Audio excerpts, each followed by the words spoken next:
አርሰናል ቆርጦ ተነስቷል። ወሳኝ የሚባል ዝውውርን ለመፈጸምም ዝግጁ እንደሆነ መረጃዎች እየወጡ ይገኛሉ። ይህንን ተጫዋች ቀደም ብሎም ፈልጎት ያውቃል። አሁንም ቢሆን ለተጫዋቹ የተከፈለውን ከፍሎ ወደ ኤሜሬትስ ለማምጣት ዝግጅቱን እንግዲህ እንደጨረሰ መረጃዎች እያመላከቱ ይገኛሉ። ሰላም የዩቲዩብ ቻናሌ ቤተሰቦች አብራችሁኝ እስከ መጨረሻው እንድትቆዩ ጋብዛለሁ። ዛሬም ስለ አርሰናል ሰፋ ያሉ ሀሳቦችን የምናነሳ ይሆናል። ኬናን ይልዲዝ ዳግም ከአርሰናል ጋር ስሙ መያያዝ ጀምሯል። አርሰናል በዚህኛው ላይ አሁን እንግዲህ ባለው ፍላጎት መሰረት ከፍተኛ የዝውውር ሂሳብ ከፍሎ ተጫዋቹን ለማስኮብለልና ወደ ኤሜሬትስ ለማምጣት ዝግጁ እንደሆነ ከፍተኛ የዝውውር ሂሳብም ለማውጣት እንደተዘጋጀ መረጃዎች ያሳያሉ። እስከ መጨረሻው አብራችሁን ቆዩ። ለቻናሉ አዲስ የሆናችሁ ቤተሰቦች ሰብስክራይብ ማድረግ እንዳይረሳ፣ ቪዲዮ ላይክ እያደረጋችሁ ጀምሩ። እስኪ ግን ለአርሰናል በዚህ ሰዓት በግራ ክንፍ ላይ ያስፈልገዋል ብላችሁ የምታስቡት ዋነኛው ተጫዋች ማን ነው? ጻፉልኝ። ቪኒሺየስን አርሰናል አጥቷል። የግራውን ክንፍ ከቪኒሺየስ በላይ ማን ሊያጠናክረው ይችላል ብላችሁ ታስባላችሁ? እንድጽፉልኝ እጋብዛችኋለሁ። እስከ መጨረሻው አብራችሁን ቆዩ። ያው አርሰናልና ኬናን ይልዲዝ ስማቸው መያያዝ ከጀመረ ሰንበትበት ብሏል። አርሰናሎች ይህንን የግራ ክንፍ ተጫዋች በዩቬንቱስ ቤት እየተጫወተ ነው የሚገኘው። ብዙዎቻችን የኬናን ይልዲዝን ታለንት በደንብ እንረዳለን ብዬ አስባለሁ። በጣም ድንቅ ብቃት ካላቸው ተጫዋቾች መካከል አንዱ ሆኖ ይታያል። እግር ኳስ ሕይወቱን በአፍላ እድሜው የጀመረ አይነት ተጫዋች ነው። በአካዳሚ ደረጃ ከዚህ ቀደም በባየር ሙኒክ ቤት ገና 2012 7 ዓመቱ እያለ ነበረ የጀመረው እና በባየር ሙኒክ አካዳሚ በነበረበት ሰዓት ላይ ራሱ በርካቶች ትልቅ ግምት ከሚሰጧቸው እንግዲህ ታዳጊ ኮከቦች መካከል አንዱ ተደርጎ ይወሰድ ነበረ። በዩቬንቱስ ቤት በቅርብ ዓመታት ውስጥ ምናልባት የሱን ያክል ፍሌር ያለው ተጫዋች አለ ብዬ አላስብም። በድሪብሊንግም ብቃት የሚታማ አይነት አይደለም። ዩቬ እሱ በማይኖርበት ሰዓት ላይ እንደውም ቡድኑ ሲቸገርም እንመለከታለን እና በዚህ ሰዓት የዩቬንቱስ ዋነኛ ምናልባት ካራክተር እሱ ነው ቢባል ግነት ይሆናል ብዬ አላስብም። ለዚህ ነው ዩቬዎች እንግዲህ አርሰናል ፈልጎት በራቸውን በሚያንኳኳበት ሰዓት ላይ አንለቅም፣ በየትኛውም ሂሳብ አንሸጥም ብለው እንደማይሸጥ በግልጽ ቀድሞውኑም ያሳወቋቸው። ይህንን መረጃ ደግሞ ከሳምንታቶች በፊት ፋብሪዚዮ ሮማኖም አጋርቶት እንደነበር እናስታውሳለን። በቀጥታ አርሰናል ጥያቄ እንግዲህ ለማቅረብ ፍላጎት እንዳለው በሚያሳይበት ሰዓት ላይ ተጫዋቹ እንደማይሸጥና አርሰናሎች ጊዜ እንዳያባክኑ እንደነገሯቸው ሰምተን ነበረ። አሁን ላይ ግን አርሰናል የግራ ክንፉን ለማጠናከር ኦፕሽኖችን በሰፊው እየተመለከተ ነው። በጥራት ግን ምናልባትም ገንዘብ በጣም ወጥቶበትም ቢሆን መድፈኞቹ እንግዲህ የሚፈልጉትን አይነት ኳሊቲ ሊያሟላ የሚችል የግራ ክንፍ ተጫዋች አለ ወይ የሚለው ጥያቄ ውስጥ የሚገባ ነው። እርግጥ ነው እንደነ ብራድሌ ባርኮላ አይነት ጥራት ያለው ተጫዋች ልናይ እንችላለን። ነገር ግን ሌሎችም እንደነ ኢሊማን ኢንጃይንም ይፈልጋል ይባላል። ግን አርሰናል በሚፈልገው የግራ ክንፍ ላይ ወሳኝ እንግዲህ ሚናዎችን ሊወጣ የሚችል ተጫዋች አለ ወይ የሚለው ነው አሁን ጥያቄ ሆነው። ለዛ ነው አርሰናል የተለያዩ ኦፕሽኖችን እየተመለከተ የሚገኘው። ቀደም ብሎ እንግዲህ የፈለገውን ኬናን ይልዲዝን የፈለገ ገንዘብ አውጥቶ ለማምጣትም ዝግጁ ነው የሚሉ መረጃዎች እየወጡ የሚገኙት ሚኬል አርቴታ በዛ ቦታ ላይ እንግዲህ በሻምፒየንስ ሊግ ምሽቶች ዴሊቨር የሚያደርግ ቡድኑን ከዛም አልፎ በፕሪሚየር ሊግ ከሳምንት የጎል እድሎችን የሚፈጥር አሲስት የሚያደርግ ጎሎችን የሚያስቆጥር የግራ ክንፍ ተጫዋች ይፈልጋል። አርሰናል ምን ያክል ማውጣት እንደሚችል ካዝናውን በደንብ ያሳየበት ሞመንት ደግሞ የቪኒ ነው ብዬ አስባለሁ። ቪኒን አርሰናል ኢንተረስት አለው ከተባለ በኋላ ምን አይነት እንግዲህ ገንዘብና ደሞዝ ሊያቀርብ ዝግጁ እንደነበር ተመልክተናል። በዝውውር ሂሳብም ደረጃ እስከ 150 ያቀርብ ነበር ይባላል። ስለዚህ አሁን ላይ የበለጠ ያንን ገንዘብ ማንን ላይ ያወጣዋል የሚለው ነው ትኩረትን የሳበው ነው። እርግጥ ነው ዩቬ በዚህ ሰዓት የተለያዩ የጣሊያን ሴሪ ቡድኖችም ጭምር ነው፣ ዩቬ ብቻ አይደለም። በኢኮኖሚ ደረጃ በጣም ተመቷል። ኢኮኖሚያቸው ያላቸው የገንዘብ አቅም፣ ተጫዋቾች የማዘዋወር አቅማቸው ዝቅተኛ ነው። ካያችሁ ዩቬ ራሱ የድሮ አቋሙ ላይ አይደለም የሚገኘው ኢኮኖሚካሊ እና የሚያስፈርማቸውን ተጫዋቾች ከተመለከታችሁ የበለጠ በእድሜ ገፋ ያሉ ወይ ደግሞ በክለቦቻቸው ውስጥ የሆነ ትልቅ ስኬት ያላቸው የማይባሉ በጣም ስካውት እያደረገ ከተለያዩ ሊጎች ያስፈርማል እንጂ ከትልልቅ ሊጎች ውስጥ ራሱ ተጫዋቾች ሲያወጣ እየተመለከት ነው አይደለም። ዩቬንቱስ የቅርብ ካሉሙዋኒ ምናልባት ያመጣበትን ሂሳብ ተመልክተናል። የተሻለ የሚባለው ተጫዋች እሱ ነው።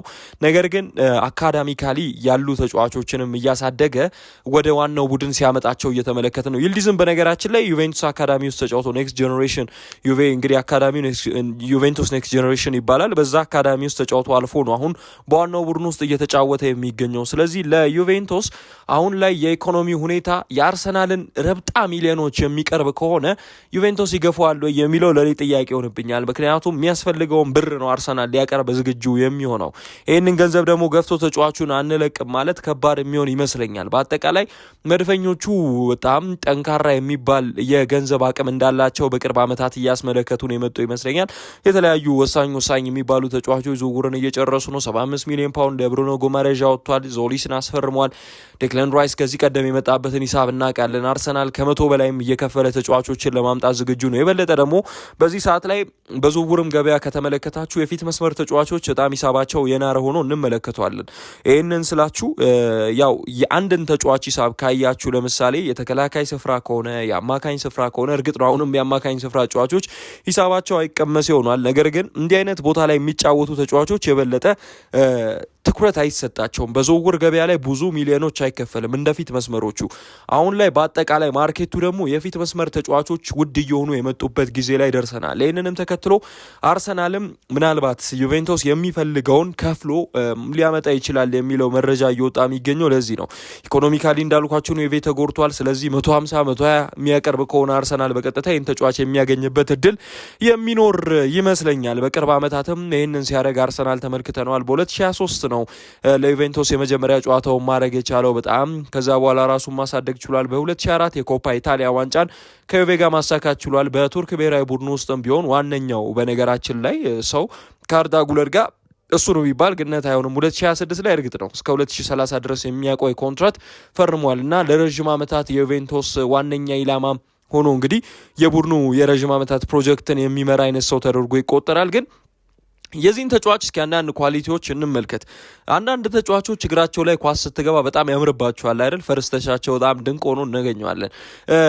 በጣም የኮንትሮሊንግ ብቃቱን በርካቶች ያደንቁለታል። በዛ ላይ ደግሞ ኮንትሮል ብቻ አድርጎ ኳሱ ላይ እግሩን አቆይቶ ወይ ወደኋላ ባክፓስ የሚያደርግ አይነት ዊንገር አይደለም። አንድ ለአንድ ግንኙነቶችን በጠባብ ስፔስ ራሱ ተከላካዮችን እያተራመሰ ኳሶችን የመጨረሻ ሳጥን ውስጥ የሚጥል አይነት ተጫዋች ነው። በዚህ ብቃቱ በጣም ግልጽ የሆነ የተለያዩ የቡድኖች ኢንተረስት እንዲኖር አድርጓል። ከዚህ ቀደም ባርሴሎና ይፈልገው ነበር በነገራችን ላይ ልጅ ሲቀጥል የድሪብሊንግ ብቃቱ በአውሮፓ ላይ ካሉ ድንቅ ድሪብለሮች መካከል የሚያካትተውም አይነት እንደሆነ አይተናል ከቅርብ ጊዜ ወዲህ። እሱ ብቻ አይደለም፣ ከአካዳሚ ያደገ ተጫዋች በእንዲህ አይነት ኳሊቲ ማግኘት ቀላል የሚባል አይመስለኝም። በጣሊያን ሴሪ ደግሞ ማስታወስ ያለብን ነገር የበለጠ ተከላክለው የሚጫወቱ ቡድኖች የበዙበት አይነት ሊግ ነው ይሄ። ከፕሪሚየር ሊግ ስትመለከቱት ፕሪሚየር ሊግ በእርግጥ አሁን ላይ እንዲህ አይነት ቡድኖች እየተፈጠሩ ያሉ ይመስለኛል። ራሱ አርሰናልን ጨምሮ በሚጠቃበት ሰዓት ላይ በጣም በመከላከሉ ሶሊድ እንደሆነ እናውቃለን። እርግጥ ነው በሎ ብሎክ የሚጫወት አይነት ቲም አይደለም አርሰናል። ግን በጣሊያን ሴሬ በጣም ኳስ ፓርክ ዘባስ የሚባለውን አይነት ሲስተም የሚጠቀሙ የተለያዩ ቡድኖች አሉ። ስለዚህ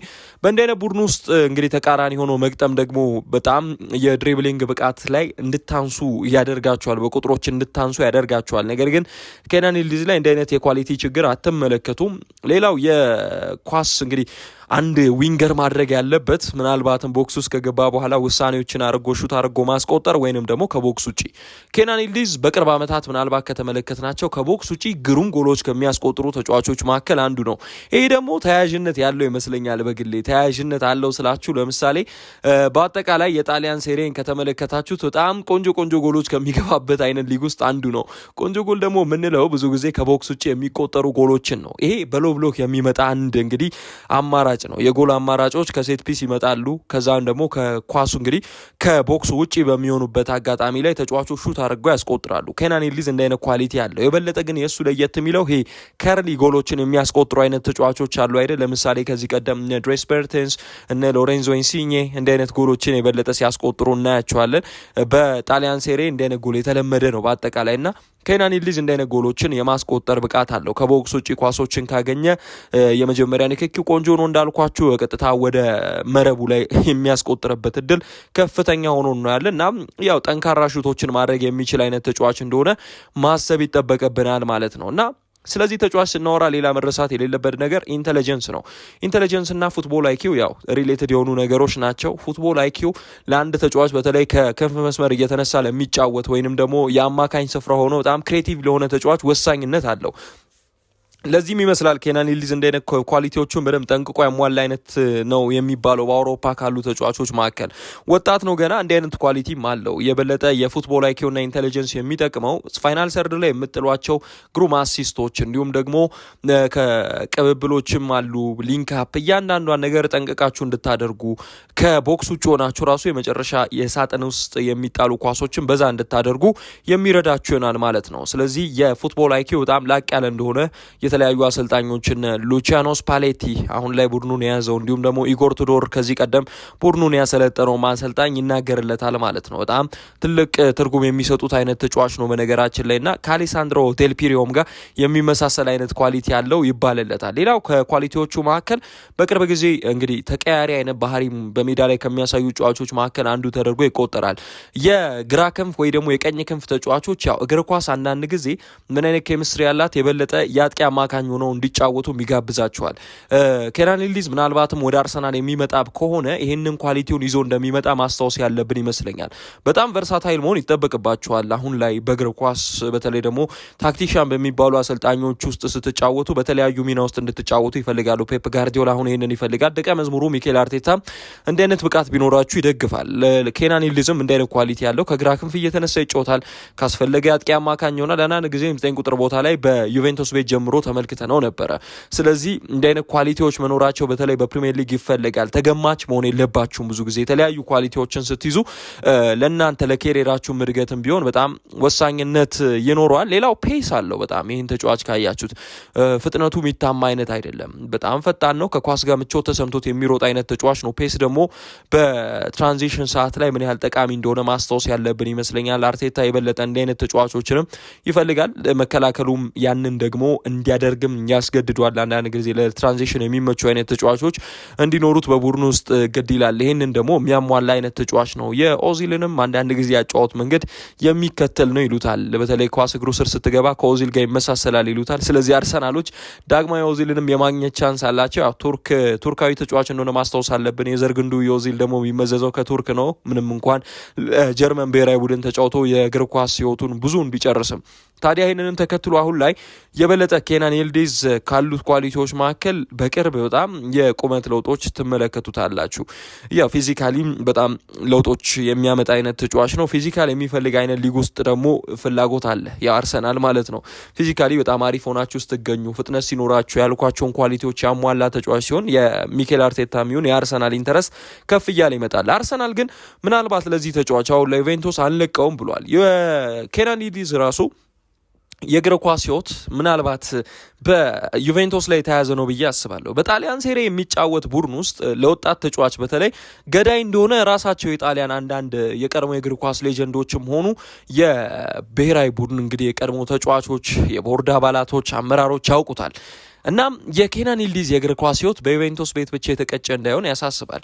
2030 ነው ገና ኮንትራቱ የሚጠናቀቀው። እስከዛም ይዙት ከሆነ እድሜውም እየገፋ ይመጣል። ስለዚህ ለአርሰናል በሻምፒየንስ ሊግ ፋይናሊስት የነበረ የፕሪሚየር ሊግ አሸናፊ የሆነ ቡድን በዚህ ሰዓት ኢንተረስት ሲኖረው የበለጠ ዩቬዎችም ቢሆን መልቀቅ ያለባቸው ይመስለኛል። በተለይ ትክክለኛ ሂሳብ የሚቀርብላቸው ከሆነ የማይለቁበት ምንም ምክንያት አይታየኝም በግሌ እና ኬናን ይልዲዝን ምናልባት የማሳመኑ ስራ ከምንም በላይ ወሳኝ ይመስለኛል። አርሰናል በዚህ ሰዓት በጣም ድንቅ የሆነ ቡድንን ገንብቷል። አሁን አማካኙን አጠናክሯል በብሩኖ ጎማሬዝ። ግን የፊት መስመሩ ምን ያህል ወሳኝ እንደሆነ መረሳት የለበትም። አልቫሬዝን ይፈልጋል። ግን አልቫሬዝ የመጀመሪያ ምርጫው ባርሴሎና እንደሆነ ይታወቃል። እርግጥ ነው በአትሌቲኮ ማድሪድ እና በባርሴሎና መካከል በጣም የሻከረ የሚባል አይነት ግንኙነት ቢኖርም አሁን ላይ የአልቫሬዝ እንግዲህ በአርሰናል ቤት የመምጣትን ቻንስ አለው። በነገራችን ላይ ግን እሱ ሲመጣ አሁን የ9 ቁጥር ቦታውን የበለጠ ሊያጠናክር እንጂ ከክንፍ ሊነሳ አይሆንም። ቪክቶሪ ኮሬሽን ስዋፕ ዲል ውስጥ ሊከቱት ይችላል ይባላል። ስለዚህ ኬናን ይልዲዝ ላይ አርሰናል 120 130 ቢከፍል አሁን ላይ ካለው የገበያ ሁኔታ አንጻር ካለው የተጫዋቹ ኳሊቲ አንጻር ከእድሜው አንጻር ስታሰሉት በጣም የሚያዋጣ አይነት ዝውውር ነው። ዩቬንቱስም ይህንን ገንዘብ ይገፋል ወይ? አሁን አርሰናል ሊያቀርብ የሚችለውን ገንዘብ ስምምነት ካለ በተጫዋቹ ጋር ስምምነት ካለ ዩቬውም እንግዲህ ተጫዋቹን ልቀቁኝ ብሎ የሚመጣ ከሆነ ላያቆዩት ይችላሉ። ስለዚህ አርሰናል ገንዘቡን ይገፋል ወይ የሚለው ለኔ ጥያቄ ውስጥ ዩቬንቱስ ገንዘቡን ይገፋል ወይ የሚለው ለኔ ጥያቄ ውስጥ የሚገባ ጉዳይ ነው። ሚኬል አርቴታ ተጫዋቹ ላይ ኢንተረስት አለው። አሁንም አርሰናል የግራ ክንፉን ለማጠናቀር የተለያዩ ቦታዎችን እየተመለከተ እናገኘዋለን። ገና ነው። አሁንም ዝውውር መስኮቱ ገና ቢሆንም ይልዲዝም መመልከታቸው ግን የተሻለ እስካሁን ካየናቸው ኢንተረስቶች በአጠቃላይ የተሻለ ነው የሚባል ይመስለኛል። በእኔ በኩል እስኪ የእናንተን ሀሳብ ደግሞ ጻፉልኝ። እርግጥ ተጫዋች ተሳክቶ ይመጣል ማለት አይደለም። አሁን ላይ እየወጡ የሚገኙት እንግዲህ የዝውውር መረጃዎች ናቸው።